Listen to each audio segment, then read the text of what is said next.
I deserve this 5 minutes. There's this internal disconnect that we have. It was that, trampoline that propelled me higher. That's a big lie. Slow down, be present with yourself. I lost myself before. We miss so many beautiful things in life because of that fear.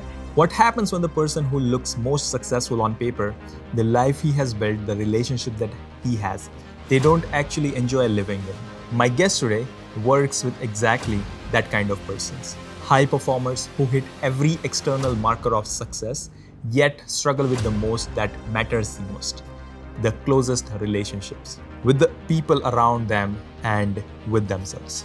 Lorena Krasnai is the founder of Kalo Human Sustainability. She's an advisor, educator, and a coach who helps leaders rebuild their psychological mastery and relationships at the center of their lives. She holds a Master of Arts in Leadership. She is a certified in applied positive psychology, a registered psychotherapist, and a mental fitness coach. Her whole practice is built on a strategy she calls human sustainability. The notion that you cannot perform at your highest level or stay genuinely connected to the people you love if you are burning yourself down to do it. In this conversation, we get into why so many people achieve extraordinary results professionally, yet struggling with their closest relationships. The lies that high performers tell themselves to every day, the approval trap, and the fear of losing that keeps people stuck, and how to rebuild the relationship with yourself first. Let's get into it. Lorena, you work with executives on a day-to-day basis who are successful in their life. But I want to know what's the real crisis that they are facing behind the doors. There are many crises that we could name here, but I think the biggest one that I notice with, whether it's executives or people in any domains of life, there's this internal disconnect that we have, disconnect with ourselves, disconnect with the people around us, whether corporately or privately in our intimate life, disconnection with the world, nature. Like we forget how to be present. I think that's the biggest thing. And from there comes down to emotions and our inner world. We don't really recognize. It's all about the go, go, go. Let's perform, let's achieve, let's check that box. So that's kind of something I noticed everywhere, actually, not just in my work, but everyday life, sometimes even with myself. I'm guilty of it just like everybody else. Yeah. How do you tackle those situations? What do you advise them? It comes back to presence. I think it's important to remember that we have to slow down, right? If we don't choose that for ourselves, if we keep waiting, after I finish this project, I'm going to slow down, I'm going to take a break, or maybe once I get through this situation that I'm dealing with personally, I don't think that time ever comes. So it has to be an intentional choice that we make to add it to our calendars if we have to, right? That pause in the middle of the day, that reflective time, that me time to say, I'm just here right now in this moment. I deserve this 5 minutes. And that allows you to get back in touch with yourself. If you're present in meetings with your colleagues, with your peers, you're going to start to build that connection around the dinner table, right? Putting our phones away and building that presence around the family meal. It just, again, connects us with each other. We are so into, the checkbox, the achievement, the running around mindset. That's a big piece that's missing. How do we slow down? How do we stop just for a moment, right? 5 seconds at a time if we don't have more. And then the more we do it, it adds up. It builds a different level of presence wherever we are. One of my mentors mentioned once, if you don't take time for yourself, you'll never gonna get it. If you want to go somewhere, go. Yeah. If you want to go out camping, riding a motorcycle, kayaking, just do it. Yeah. If you don't do it, it's never gonna happen. Absolutely. You always will be wondering back in your mind that, hey, this is the trip that I want to take, but on the other side, you have other life going on. You have your work, you have your commitments, and sometimes escape from that is not practically possible. Either the world is too competitive and you might lose your job at once, or it might happen that if you take this, you may be basically choosing something over something. So you need to prioritize what is more valuable to you. And that is something most challenging part so far in majority of the people that I used to talk, basically.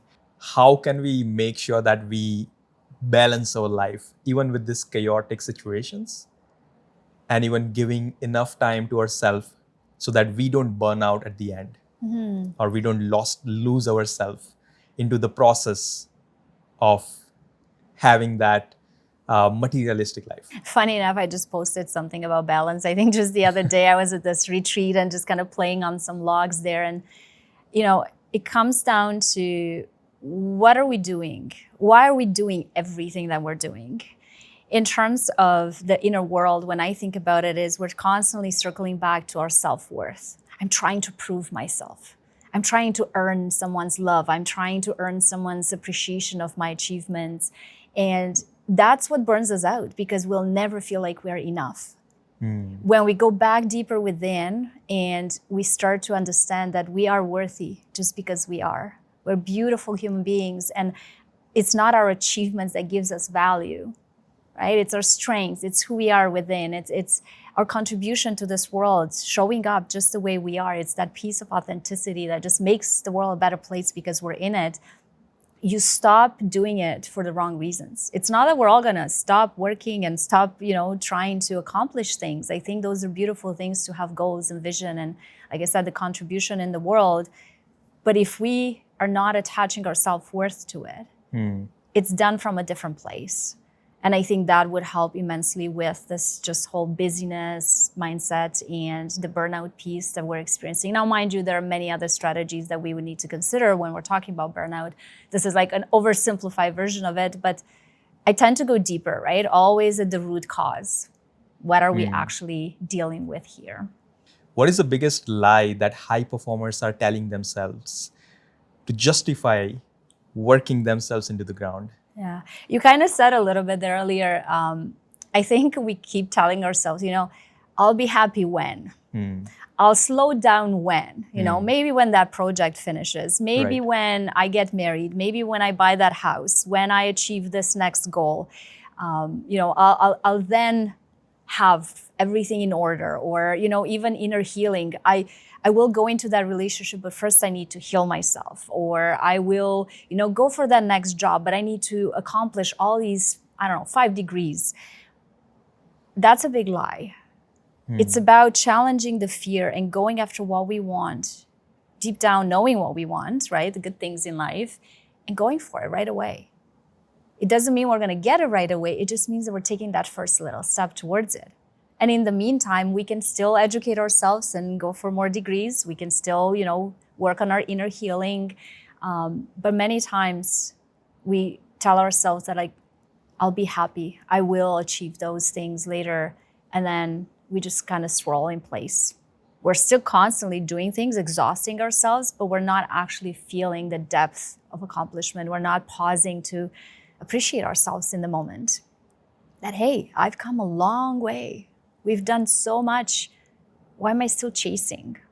Right? That self-worth piece, right, surfaces again of I don't deserve to be happy right now. I don't deserve that job. I don't deserve the relationship.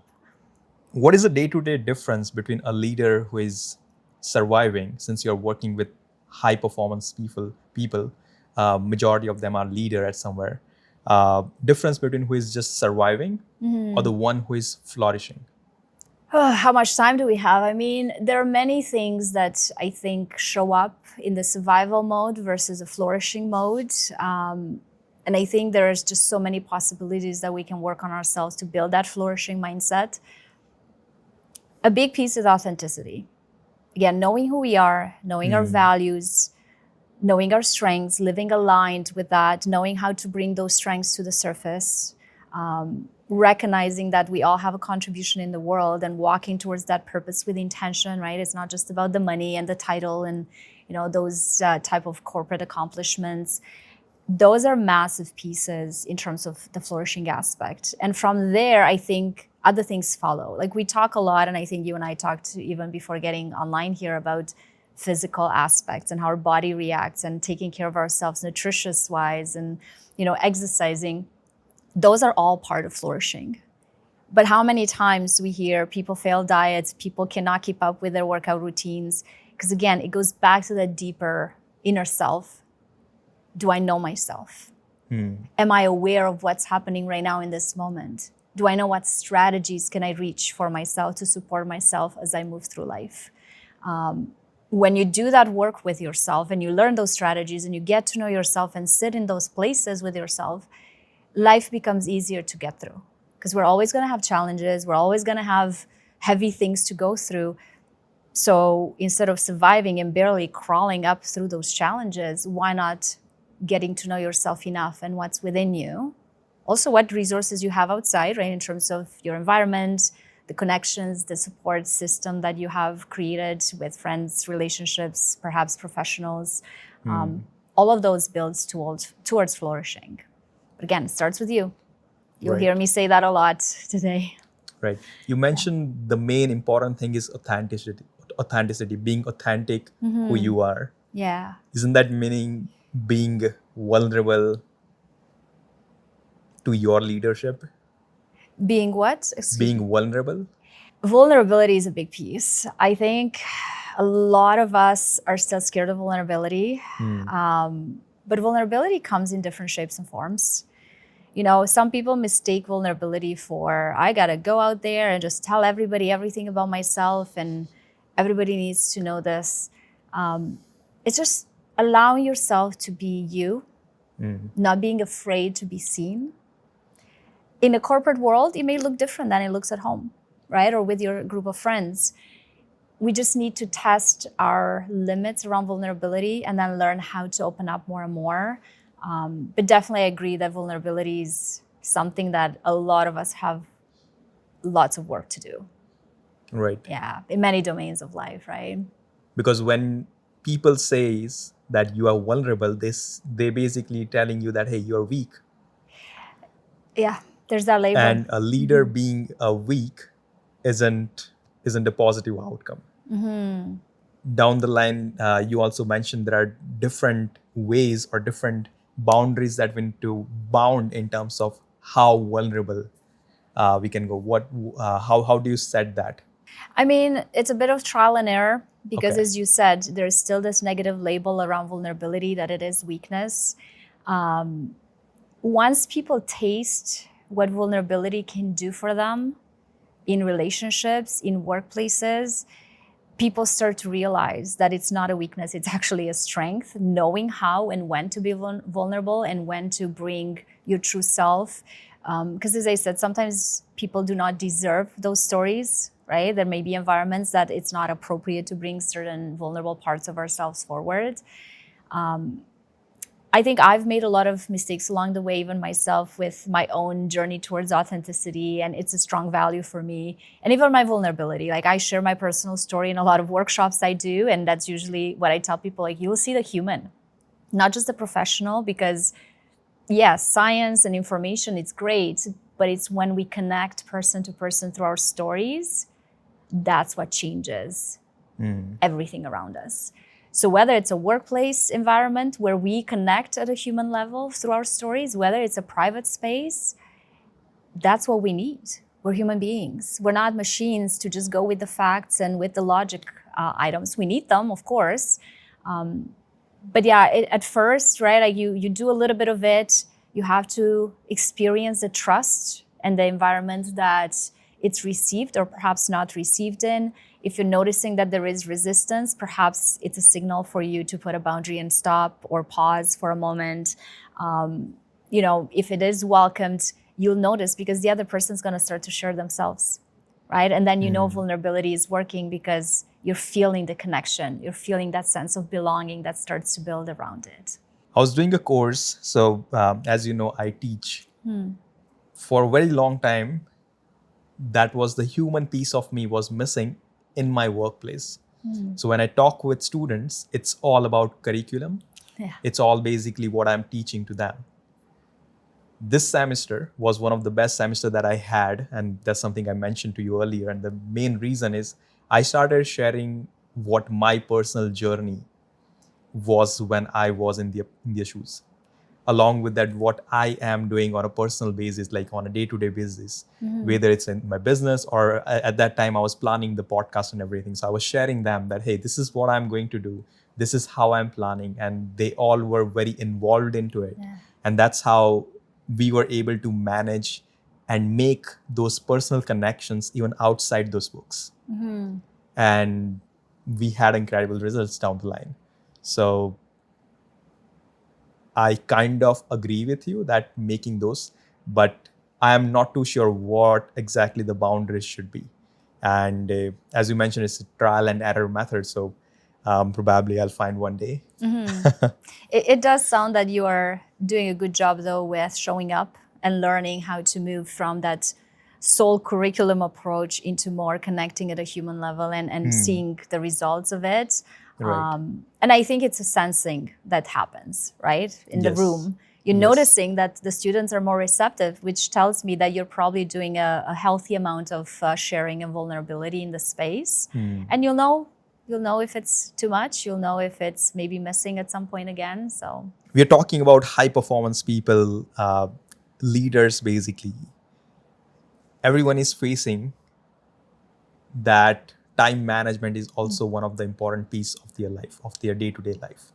So what is your actual opinion on time management, and what is the hidden cost of becoming highly productive? we all have 24 hours in a day, right? We have the same amount of time, and I think it's important, again, how do we spend it? Yes, it's important to have strategies in place, but again, it comes down to the inner world. How chaotic does it feel on the inside? Because within that time, I hear people all the time saying, I don't have time for the gym. I don't have time for this or for that. And then you look at the amount of numbness that we have, maybe looking at our phones, right? Scrolling mindlessly through social media, or, borrowing from sleep time. We have to reconnect with ourselves, with that presence, to recognize what's important to me in this moment. What brings value to my life? What do I need? If I pause enough to connect with myself, to have that self-awareness, even early in the morning when you wake up, like, what is the first thing we do? Most people, we reach for the phone because it's right there by our nightstand, right? Instead of taking a few moments and just kind of calming our brain down when it's so susceptible to influence, and just allowing ourselves to envision a successful day, a peaceful day, a calm day, accomplishing all the things that we still need to, because we have responsibilities, we all do. But then coming into that day with that inner world settled will make a huge difference as to what we actually accomplish, versus going in chaotic. Oh my goodness, I have 50 things that I need to finish and I'm not gonna do it, and I don't know where to start, and I'm gonna probably skip meals, or probably eat something unhealthy along the way, if anything. Come back to yourself. We are productive if we know how to stay present. Many times we pretend to be productive. There's that false picture of productivity, and when you look, you have nothing to show for other than a scattered mind, a scattered day, and exhaustion at the end of it. That's kind of my opinion on time management. And there's a lot of work we all have to do there. I don't know, I'm not surrounded by too many people that could say, I figured all of that down, because the world around us is speeding up at such a high pace. And it's forcing us, right, and pushing us and drawing us into that vortex almost. But we can fight against it. I think we can. And I have many days when I look at myself, I'm like, yeah, I feel good about today. Did I accomplish 50 things? No. But I was at peace with what unfolded. And then I have days when I'm scattered and trying to do it all myself. And then it's like, What's your advice, when it's a scattered day versus when it's a day with you are proud of? How do you make sure that the habit of having productive day, or habit of having those days which you are proud of, stay consistent over the period of time versus those scattered days? well, you're using the word habit, and I think that is key there. It's creating healthy routines, healthy habits that allow us to stay with our presence, to stay focused, to stay, in a flow state, rather than procrastination state, because I know that's a big piece for me, right? Like I sometimes struggle with procrastination, and it's those little habits in the morning. How do you start your day? How do you end your day? How do you move through the day? I started to put little breaks in my calendar because I realized I never stop otherwise. Even for bio breaks, like I'll forget about myself, or, eating. It's the first thing that I'm probably tempted to skip in a day if I'm getting busy. So knowing that, no, healthy eating is a non-negotiable habit. Having at least one solid meal, a couple of healthy snacks, perhaps, if I don't have, the opportunity for full meals throughout the day. Again, the non-negotiable for me is mindfulness, just finding some moments of calm, whether it's first thing when I wake up. For me, it's also prayer and introducing something along those lines where I connect with my spirituality. Just getting to be present with your inner world through the day, it's an important habit. For some people, it's journaling. For other people, is talking to a friend, talking to a therapist. What are the habits that sustain you? You have to discover yours, right? Not two people are going to be the same, and what works for me may not work just as well for you. We know there are many habits that are well researched and backed up by evidence that they work for many people, for most people. But again, you have to create your own routine that keeps you consistent, right? For me, another habit is don't make me lift weights at the gym and just go drive every day, 20 minutes to find my favorite gym. But I know that if I dance, I get to move my body. I get to allow that habit to cleanse my mind, cleanse my, system overall, and I have to do it. I have to consider, how do I incorporate that? Do I have an hour every day to dance? No, I don't. I'll keep that for my weekends. I'll keep that for times when I can. But if I have 5 minutes and I can take a break, I'll play a song, I'll let my body move. So know your habits, build around them, and create consistency. And don't try to do 100 at once, right? Because that's disaster in the making. Just start with one little habit. Once you notice that it's becoming consistent, add another. And a year, 2 years later, you're going to look back and realize you've created a wonderful routine for yourself. I think that's something that we can all try and do, and it can work. We know it works. Absolutely. Well, great coaches are the one who listens to their client or whoever the person is. You picked up the words habit when I was saying so. No wonder you would be a wonderful coach. Thank you. Moving to the next one, there's always a question about personal identity disconnect. For an example, let's say a person is working as a program lead or a managing partner at one of the firm, versus he's doing something completely different outside of his core identity. Let's say he's doing a junk removal business on a side. Two completely different industries. And this person is afraid to merge them both or declare, probably on LinkedIn, for an example, a professional network. What do you say to them? Why it's happening? Is it okay to merge them both or declare to their professional network? Or something's holding them back doing this? Why is happening this? This is quite an interesting example you're giving me here. The first thing that comes to mind when you're talking about that for me is shame. Okay. I think shame is such a powerful experience we all have as humans, and we don't recognize it always. We don't necessarily work through it. It is challenging, right? And that's why therapists thrive out there, because we all carry a level of shame. And when that happens, what that does to us, it makes us hide. We want to hide parts of ourselves because we're ashamed, right? We don't want someone to know. And, we're using your example, which was the junk removal versus the professional side of things. But we all have layers. We all have things that we're proud of, things that we are willing to expose to the world. And we all have been through things, and we're doing things that perhaps we're afraid that if someone finds out, they're going to think differently about us. Sometimes we are afraid to look at ourselves and admit those things to ourselves, right? Because of that shame, even self-shame, right? It's so strong and so powerful. But what we know with shame is that The more we cover it, the more we keep it silent, the more it's going to affect us. So how do we come back to spotlighting that shame, finding those safe spaces? Because it may not be right on LinkedIn in front of everybody for a first disclosure, right? But finding a safe space. And I'm going to use therapy because obviously I'm a therapist. So I always recommend therapy as an avenue to deal with shame. Talk about it. Find that safety for your nervous system to expose some of those areas. And then slowly, maybe you have some trusted friends, some family members. And this goes beyond the professional, by the way, right? Like there are just so many layers to us as humans that we don't want people to see, that we think that they're going to run away from us if they were to know. What we don't realize is that good friends, good partners, good therapists, we already know. We already see those things in others. And we love them just the same. We accept them just the same. So it's coming back to our own willingness to expose some of those vulnerabilities. And the more we talk about it, the more shame goes down.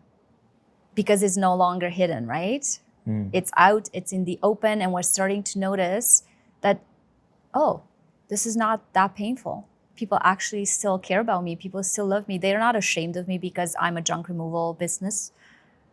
Who cares? It makes money, right? We're using that example, but really it's infiltrating in so many areas of our life. And I would recommend any human out there that's struggling in some place, if they're courageous enough to ask that question, is there something that I'm hiding about myself? Is there a part of me that I'm afraid to look at and acknowledge?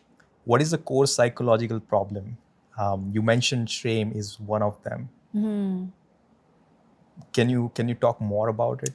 I mean, we could have a whole day workshop and we still wouldn't cover shame fully. I think fear is another big one, right? So fear and shame kind of work together. And from there, let's add control to it too. It becomes this pity party that we're gonna, explode into. With shame comes the fear of not being loved, not being accepted, not being worthy enough, good enough. So fear stops us from many things, whether professionally or personally. It stands in our way. It stands in our way of relationships. It stands in our way of success. It stands in our way of healthy lifestyles. Because I feel like fear is bringing us this whole big question mark of what if this happens? And we're afraid of so many things that will never actually happen, but we miss opportunities. We miss so many beautiful things in life because of that fear. And then what do? We tighten our grip in terms of control around everything, trying to make sure that we reach that place that we're aiming for. And the opposite actually happens. We want things, but because we're so controlling and so fearful about what could happen in the process, we actually never taste the goodness of those things. Or it takes us quite a while to get there and a lot of struggle in the process. In terms of resolving it, you mentioned that start by talking a small group of trusted people, probably close friends or something. And then that's how you reduce the amount of shame along with the fear.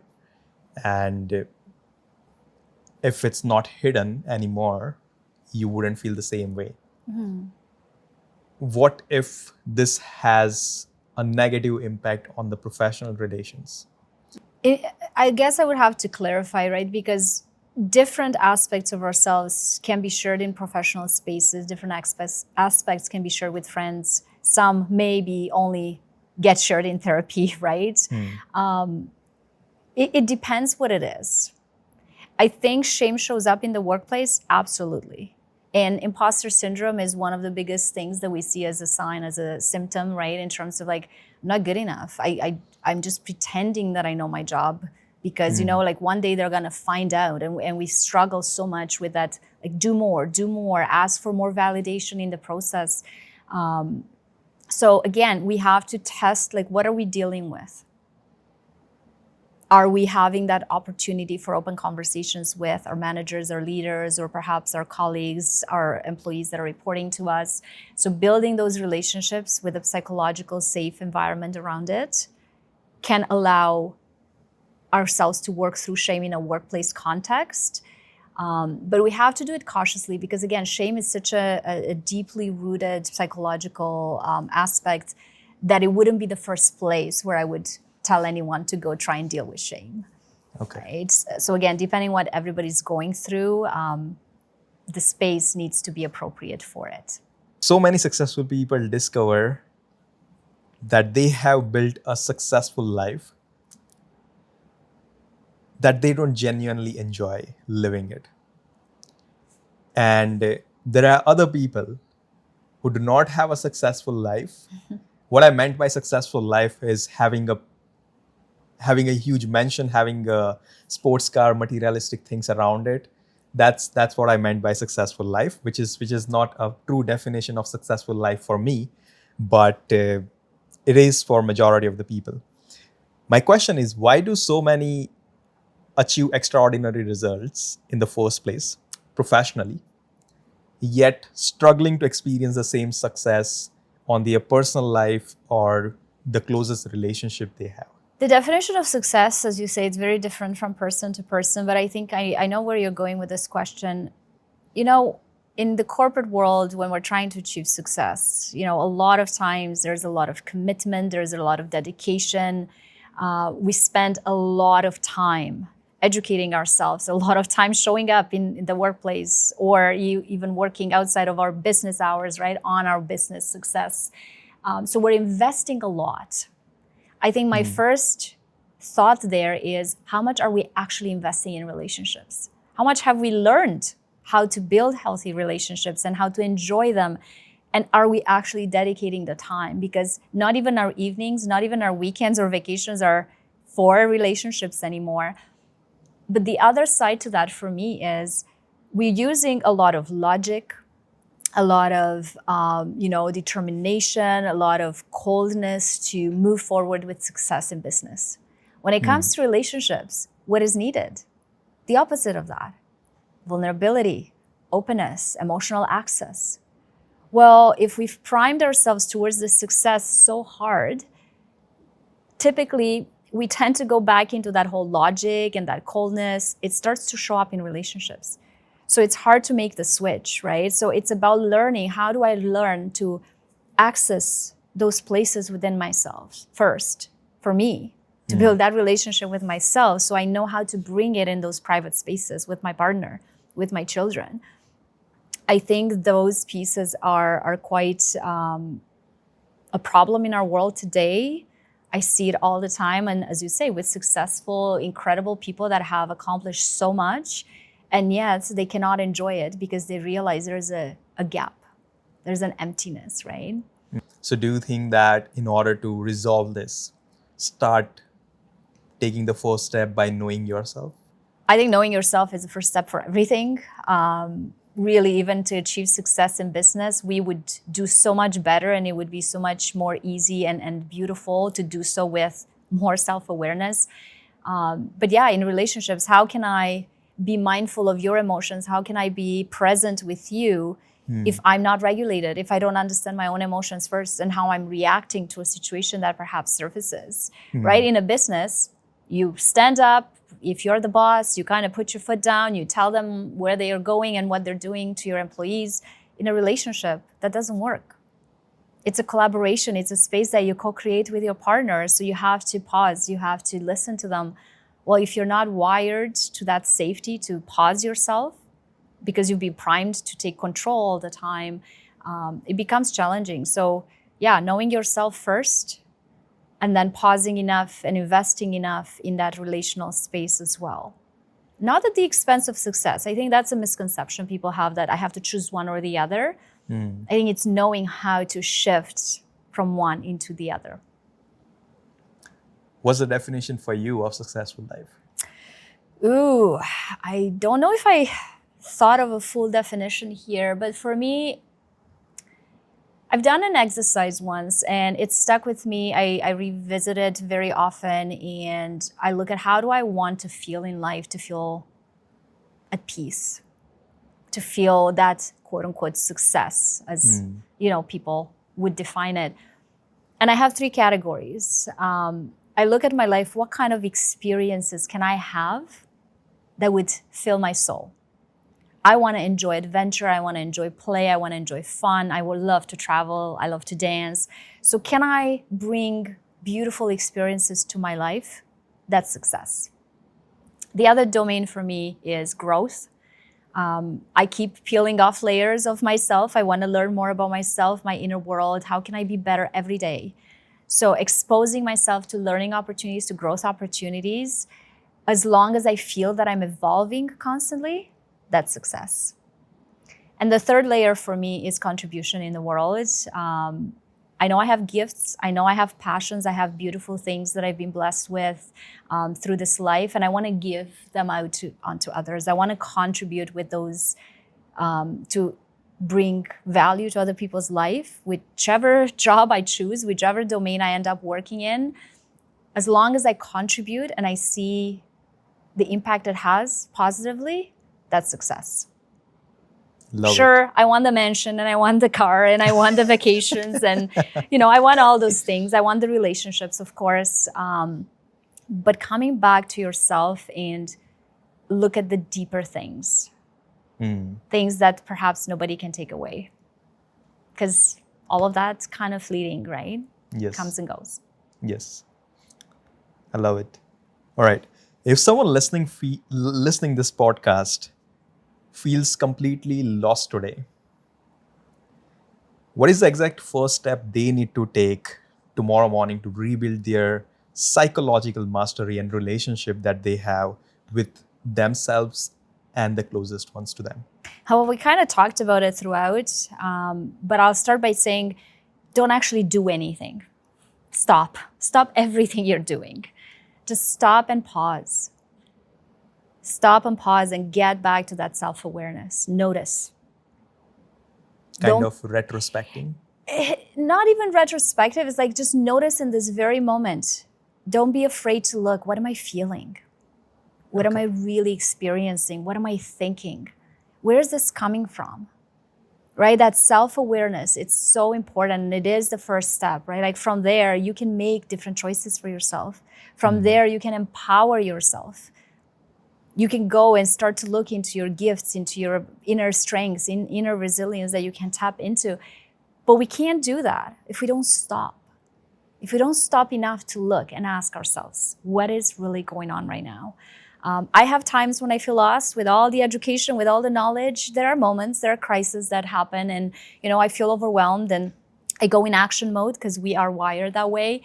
But then I have to remember, stop, Lorena, just stop and pause with that inner world, all those parts of ourselves that come alive, trying to so desperately help us, fix us, support us in the process.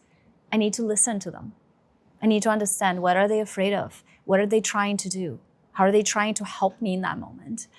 And if I give them space, if I bring that self-awareness to the surface, chances are most times it actually quiets down. And then I have the ability to make those choices and take those steps into action very differently than if I go straight into chaos mode. This is something we already talked about, that you're working in HR, and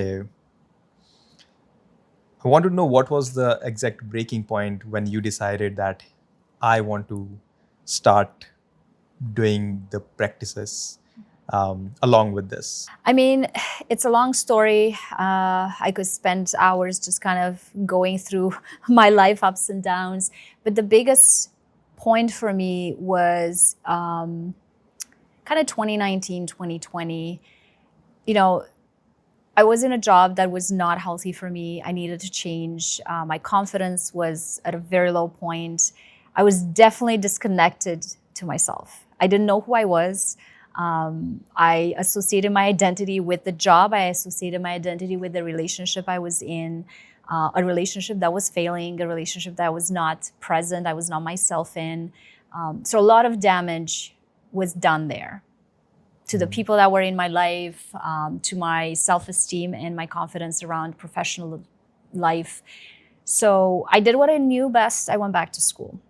Now, mind you, COVID happened right then and there as well, in the middle of that relationship breakdown, in the middle of moving homes. For me, that was, I could say, the lowest point. But at the same time, it was that trampoline that propelled me higher. it was the moment where my life took a completely different direction because I was so hungry for something different. I had to prove myself there has to be more to life. If not, this is it, right? So I feel blessed with that thirst for learning and growth that was instilled in me to go out, to search, to look within myself, to take time for myself to explore all those shameful, fearful, dark places that today I can openly speak about. And yeah, it's a beautiful space that I think about now. At the time, it was a dark, dark place. But now I use it as that testimony that things can get better. You just have to take that time to look at yourself and come back to reconnecting with yourself, reconnect with the people around you that are there and willing to support you. Did you lose yourself into that process? I wouldn't say I lost myself in the process. I lost myself before. If anything, I found myself in the process. I also don't know if I could say I lost. Do we ever lose ourselves? I think we're always there. I think we're just covered, right? We're covered by all the things that this world has placed on us, all the expectations, the shame, the traumas, our own self-induced harm that we sometimes cause through our choices. So I just have to remove some of those pieces that were covering me and holding me hostage within myself. And now I spend time with all those parts of me when they show up, a little bit aggressive here and there, trying to help me desperately. I just make time for it. And I have people in my life. I have professionals that support me, and I have friends that are very much there anytime I need. Anytime something happens and I need to question, I need to be challenged, they're not afraid to do it because they know how I operate, and I know how I operate now. When someone is in crisis, perhaps either they are transitioning through a major life decisions, either they are navigating their career or relationship, there's often something inside them holding all the time. Usually that fear of losing, shame that you mentioned earlier. What do you have to say to them, and how do they practically take that fear out of it? One of the steps that you already mentioned is talking with the closest group of people. Is there something else? I think talking with trusted people is important. I would caution a lot around that sometimes. If it's a professional, we have this code of ethics. We're not telling people what to do. We're allowing them to come up with their own decisions. I think when we talk with friends and close people in our life, they always inadvertently share their opinions, maybe influence us in some way. So, that's one piece. Know yourself well. And while you're discussing this with people in your life, make sure that you don't allow someone else to make the decision for you. I think that's important to mention. The other piece with fear, as you say, we all deal with fear. It's always going to be there, the fear of uncertainty, the fear of the change. But that's normal. It's a normal emotion. It's a normal experience as humans that we have. It's how do we work through it? What do we do about it? Right? Understanding what's that fear of. So with major transitions, whether it's getting a new job or getting into a new relationship, there's a fear of freedom, loss of independence, loss of identity. What if that job's going to change me? What if that relationship's going to change me? What if I get hurt in the process? So all those fears surface, again, coming back to acknowledging what those are. Because again, our brain is making a lot of interpretation in the process, and maybe those fears are not legitimate. Maybe they are, but in that context, maybe there's something we can do about it, right? Because no relationship and no job should ever take our freedom away or our independence. It's about how do we integrate those things into our life while still sustaining our core identity and not allowing the other way around, right? And a healthy relationship, a healthy workplace will always nurture the best in you. So, that's kind of the place where you want to show up despite the fear. And the same for shame too, right? Like if it's in a healthy relationship, that relationship is going to hold space and it's going to spotlight that shame in a healthy way, in a way that you're working through it and becoming your best self, showing up in that space. Same with workplaces. We talked earlier, right? Like if you have the freedom to talk openly with your colleagues, with your supervisors, it's a healing place to be in. There's a trap regarding getting an approval of everyone. I love this question.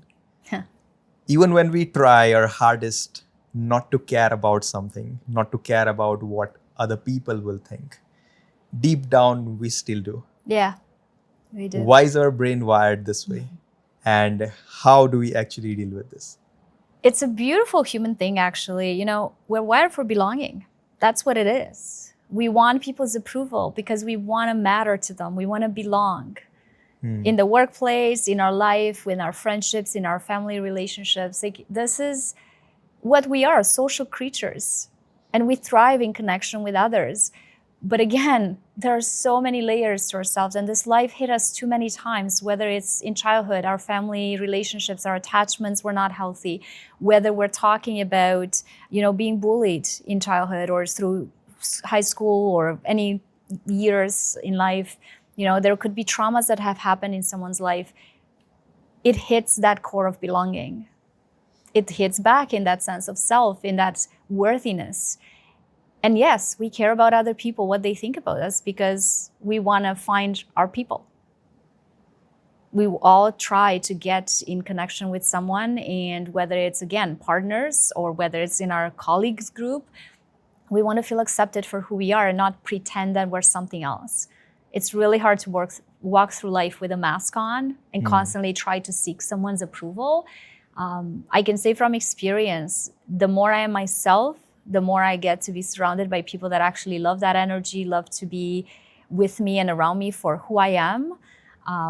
Why would I want to be with people, around people that only like me for something that I'm not?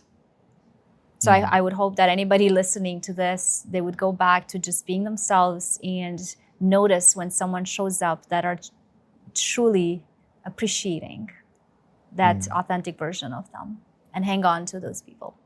As an expert in human sustainability, when has your own mental fitness been tested the most? One of the incidents that you mentioned during COVID, when you were transitioning through a major life decision, is the same time when you hit this rock bottom, or? Let me tell you this. I'm being tested every day. I think this is, you know, call it good news, bad news. The more you work on yourself, the more you're going to notice things. The more tests you're going to observe coming into your life. But there is beauty in it, because if I learn more about myself, if I stay present with myself, what used to be a crisis 5 years ago is no longer a crisis today. But now there is a different kind of crisis. There's a new test. There is something else that surfaces. The way I look at it is, it's what I need to be put through the fire, to get tested, to get stronger, to get better, to learn more, to evolve more. So there is a level of, you know, call it nerdiness, excitement about being tested, because you realize, yes, it's going to be heavy and it could be very painful, but it's nothing to be afraid of, because you're only going to be better because of it. So when you start to look at things that way, and I actually just had this past week, like quite a bit of a, you know, crisis roller coaster, and it was mostly internally. You know, externally, someone would think that, Lorena, like that was not such a big deal. Like why those reactions? But my inner world exploded a little bit. The growth that followed, even within a few days, was immense. And I looked at it, and I've reflected and journaled on it these past few days, and I'm like, wow. Yeah, was I proud of myself in that moment, that when I was falling apart a little bit? No, I was like, what are you doing? You know, those parts were coming online and just screaming at me. But looking back now a week, I'm like, I've grown. I've regulated myself, and I couldn't have done this 5 years ago. So that's growth. I know I'm going to be tested. Maybe tonight, maybe tomorrow, maybe in the next few weeks. Who knows what the next test is going to look like. But I'm ready. I'm ready, and I'm willing to put the effort, because I know on the other side, I'm going to be better, more resilient. Maybe I'll even inspire someone else through their challenges. Oh, you are. You mentioned K-Lo in your speech. Who is K-Lo? I am K-Lo. So my business name officially is K-Lo Human Sustainability. And, there was this back and forth. Oh, maybe I should just call it human sustainability because that's really the core focus of, how do we work on ourselves as humans, corporately, individually, in relationships. Kalo is, call it my new identity. There's, again, a very long story there where and how that started, but it was a nickname. It's actually my initials. So L-O, Lorena Krasnai. I was just playing with those initials and just created this nickname. It's my rebirth. It's having gone through this first part of my life where I feel that I was subject to society expectations, to all the bullshit rules, to all the things that this world pushes you towards. And that awakening moment when I started to think for myself, when I started to rebuild my spirituality, when I started to look at my relationships, and just get this thirst and hunger for growth, and literally walking in transformation ever since. I decided that it would be a good moment to give myself that nickname, to use it, to tell the story where appropriate. I know which speech you're referring to. So in that speech, I'm using myself as the testament, as the first client, as the first example that transformation is possible, and moving in life from one place to another can happen because I did. And if I did, I know anyone can, because I know how low levels I've reached. That's really inspiring. I have been through that. Not been through that, but I have watched that entire video that you have, and that was really inspiring. Thank you. Moving forward to the last phase of this conversation, let's talk about the balance. Many leaders, and this is something we touched upon a partial part of it. Many leaders think well-being and performance compete with each other. Why do you believe psychology mastery is actually a performance strategy which helps to do both at the same time? I mean, not just because I champion it, but psychological mastery is everything. Why do we see people falling apart? Why do we see the burnout? Why do we see so much unhealthiness in the body? Why do we see so many relationships failing? Because we are only within this outer world performing and running around scattered, trying to do things, trying to fix things, and we're not taking care of our inner world. I believe that they're not in competition. If anything, yes, psychological mastery is that strong, solid foundation that will propel your relationship. It will propel your business. Because the moment you know yourself, you know how to show up to any space that you are present with. You know how to read someone else's emotions. You know how to read someone else's energy. You know how to engage appropriately with it so that you move towards your goal, so that you move towards success. It brings calm. It brings inner peace. It brings all those things that we're actually running towards and trying to figure out so hard. They're right there within reach. It just takes work. It takes time. It takes a level of commitment and recognition, because it's not a quick fix. Right? With business aspects, you can be successful and, make a big pile of cash very quickly, within a month, within a year. With psychological mastery, it's like tiny pebbles that you keep adding. And it takes time to start to see the effects in your life. For every, big breakthrough that I would call it, it always took me about 6 months. Right? Like I would look at a skill, I would look at something that I needed to figure out internally for myself. And my timing, I'm not saying this is everybody's timing, but for me, I had to be patient for about 6 months to start to notice. But now I look back, I'm about 6-7 years later, and I'm thinking, whoa, I'm a different person. Because I put that effort in, I showed up. And now that I tasted that transformation, I never want to stop. And I never want to stop talking about it because I know how important it is and how differently I get to live life because of it. You have done masters in psychology. For someone who is not able to do a complete course, is there a cheat sheet around it? Or is there a book that you may recommend? There are so many books out there. There's so much self-development. I'm a little bit nerdy these days, and I look at a lot of academic books. I have a hard time with certain books that are, mainstream, because I feel like, okay, I know this. I've already touched this. I need to get to the depth of science. So it's hard for me to recommend a book. I wouldn't do it justice in that way. But, it's about starting somewhere. Find a book that speaks to you, depending what season in life you are, right? There are many books. I would say make sure that they are perhaps written by, well-educated individuals with some credentials behind their name, people that brings the science into the conversation as much as they're speaking it in everyday terms. I think that's essential because there's just an overwhelming amount of books out there. Sure. But definitely start somewhere. Maybe take a course. Listen to this podcast, listen to a few other podcasts. Keep filling your time when you have that craving for more with things that will bring value. TikTok, Instagram, there's a lot of advice on there. I would take that with a grain of salt. Because again, there are some good inspirational aspects there. And obviously I'm contributing to the space as well with my posts.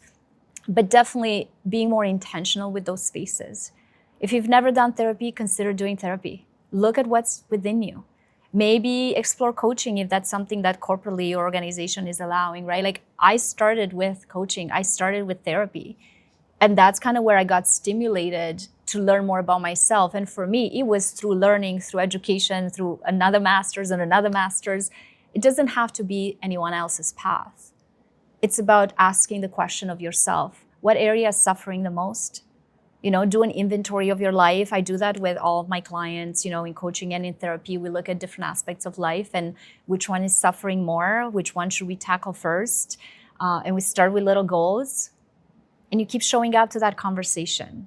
Find accountability partners to, have those conversations with, keep you in check. And if you don't have those people in your life, that's why, there are people like myself professionally out there. There are many books. It's just so hard to speak about all of them. For me, it was Brené Brown's books. I came across an article, and I know my therapist was telling me to read Daring Greatly. And yeah, once I put my hands on it, I couldn't stop. I read all of her books, and they've been the catalyst that opened my mind to what was happening within me in terms of shame, in terms of that inner world. And from there, it just never stopped. I probably have about 50 books right now on my list that I want to go back to. What is the one trait that separates the top 1% who sustain their success from those who inevitably burn out? I would say there are many things, but again, I think it's a good summary of everything we've talked about here today is presence. Slow down, be present with yourself, be aware, self-aware of everything that's showing up for you. The moment you do that, you start to be self-aware of what's happening around you with the people that you're interacting, with the spaces that you're interacting. I think that is a huge differentiator. I know when I'm surrounded by people like that, I can tell the difference. Our emotions are contagious, our states are contagious, our energy is contagious. So when you're in control of all of that, of your inner world yourself, you show up in rooms and you get to bring that aspect to everybody else. If not, we're all kind of infecting each other with anger, with frustration, with busyness, with, all the go, go, go mindset. And we need more people that know how to slow down, how to be present, how to be aware. And I think those are that 1% top that you're talking about, that when I discover there are people like that out there, I'm still searching for more of them. I want to be surrounded by that kind of people. It's being said that your network is your net worth. And it's really important that what kind of people you are surrounded with. Yeah. Also, the book that you recommended by Brené Brown, that comes to me a lot of time, even during the podcast. Couple people mentioned the book that you mentioned, the author that you mentioned, Brené Brown. Another book, Dare to Lead, Yes. as well.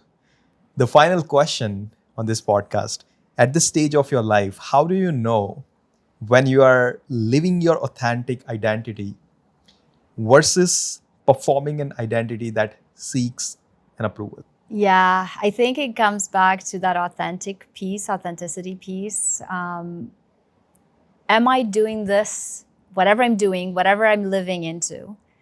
Is this because I truly value myself? I know who I am and I'm stepping towards that? Or am I looking for someone's approval? I'm looking for someone's applause, like, oh, great job, Lorena, or wow, you've accomplished that, or wow, look at that situation, look at that relationship. I think if I check in, am I doing this to gain worth? Or am I doing this because I already know I'm worthy and I'm ready for it and I'm stepping into it and I'm excited about it because it aligns with my identity? That's how I know. When nobody's looking, when nobody cares, do I feel fulfilled? Do I know that it mattered? At the end of life, when I look back, was this experience what I needed? Then I know.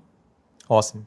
Thank you. Thank you very much, Lorena. It was a great conversation with you, and it's an honor to sit across you. I really appreciate you traveled all the way to London for this podcast.